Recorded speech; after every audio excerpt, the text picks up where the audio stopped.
안녕하십니까. 저는 부산 대교회에서 온 36만쌍 가정 2세 김정현이라고 합니다. 저는 학창시절부터 죽음과 같은 철학적인 주제를 많이 생각하고 이 주제에 대해 대화하는 것을 좋아하였습니다. 그러다 보니 저에게는 신이란 없다라는 확고한 신념이 자리 잡았습니다. 만약에 신이 있더라도 인격이 없는 자연신일 것이라고 생각했습니다.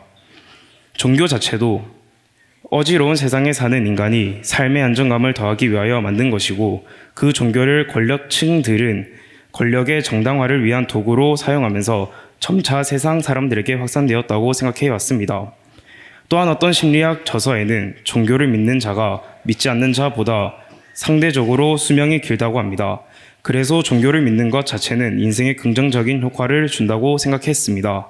제게 종교는 인간에게 이로움을 주는 사상 그 이상 그 이하도 아니었습니다. 종교에 따르면 선악이라는 개념이 나오는데 저는 절대적인 선악이 없다고 생각해 왔습니다. 전쟁에서 사람을 많이 죽이면 훈장을 받습니다. 하지만 실생활에서 죽이면 살인죄로 처벌을 받습니다. 법학과에 진학해서 배운 법도 영미법인지 대륙법인지에 따라 그 성질을 달리하고 있었습니다. 법은 매 시대마다 바뀌고 우리의 도덕적 관념 또한 시대적 배경에 따라 상이하게 변합니다. 어떻게 이러한 세상에서 절대적인 선악이 있다는 건지 이해가 되지 않았습니다. 죽음에 관해서는 죽음 이후에 다른 세상이 있다는 것을 믿으며 사는 것보다는 죽으면 끝나는 삶이기에 항상 죽음을 생각하며 하루를 충실하게 살아가는 것이 전부라고 생각했습니다. 그렇다고 저는 완전히 허무주의에 빠지진 않았습니다. 이제 와서 생각해보면 낙천적 허무주의였던 것 같습니다. 우연히 존재하게 된 인간이지만 단순 쾌락을 좇는 것이 아닌 고차원적인 행복을 추구하고자 했습니다. 또한 물질적인 것보다 분명 숭고한 가치가 우리 삶에 있을 것이라고 생각하며 눈에 보이지 않는 가치를 소중히 여기며 살아가자고 생각했습니다. 이렇게 저는 스스로 좋은 가치관을 가졌다고 생각하며 종교는 굳이 믿을 필요가 없다고 생각해 왔습니다. 하지만 왠지 모르게 공허했습니다. 그렇게 무엇인가를 놓치며 살고 있다고 생각해 오던 저는 주변의 지인분들이 하나둘씩 죽음을 맞이하시며 돌아가시는 것을 바라보면서 공허해져 갔습니다. 제 세상에는 신이 없었기에 죽음으로써 끝나는 게 인생이었기에 허무하게 다가왔습니다. 친구를 만나면 잠시 행복했습니다. 하지만 곧바로 혼자 있고 싶어졌고 혼자 있을 땐 외로움을 느껴 누군가와 있고 싶어졌습니다. 책을 읽어도 명쾌하게 해답이 나오지 않았습니다. 타인과 함께 조화롭게 사는 것이 인간의 행복에 다가가는 것이라는 교훈을 주는 책들은 많았습니다. 하지만 사람과 있어도 진정으로 행복을 느끼지 못하는 저를 보니 무언가 잘못됨을 느꼈습니다. 제 어머니께서는 일본에서 건너와 축복이라는 일을 말해 시어머니를 모시고 아주 힘들게 사셨습니다. 힘들다는 말로 다 담아내지 못할 만큼 힘든 우리 집이었지만 저희 어머니는 저와 형을 엄청난 참사랑으로 보살펴 주셨습니다. 때로는 차라리 저 같은 거 낳지 말고 일본에서 잘 살지 왜 굳이 일본에서 건너와서 이 고생을 하며 사셨냐고 생각한 적도 있었습니다. 어머니의 삶이 너무나 힘드셨기에 축복이 과연 선물이 맞나? 라는 의문이 들었고 그렇게 어렸을 적부터 통일교에 대한 생각은 부정적이었습니다.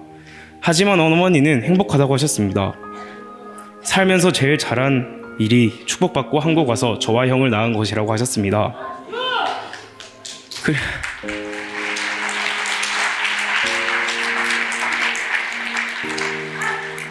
그래서 저는 통일교를 완전히 부정하지 못했습니다. 통일교를 부정하고 싶었지만 그렇게 부정하면 부모님의 인생을 부정하는 것이었기에 도저히 그렇게 하지 못하였습니다. 그렇기에 한 번은 제대로 배워보자고 생각했습니다. 청년교회장님이 휴학한 김에 40일에 다녀오는 것이 어떻겠냐는 말에 여기 와서 제대로 배우고 생각 정리도 할 겸 오게 되었습니다. 혼독 정성과 생애 노정을 포함한 여러 강의와 이기식 부협회장님께 질문드림으로써 많은 것을 깨닫게 되었습니다. 첫 깨달음은 천성경을 읽고 나서였습니다. 천성경을 통해 우리의 몸이 엄청난 정성으로 만들어졌다는 것을 알게 되니 제 귀와 제 눈이 이렇게 예쁘고 아름다워 보이지 않을 수 없었습니다. 실제로 거울로 제 귀를 여러 번 오르만지면서 하늘 부모님의 사랑을 느꼈습니다. 와, 이게 기적이구나 했습니다. 깨닫고 나니 정말 저는 기적 같은 삶을 살고 있다는 것을 알게 되었습니다.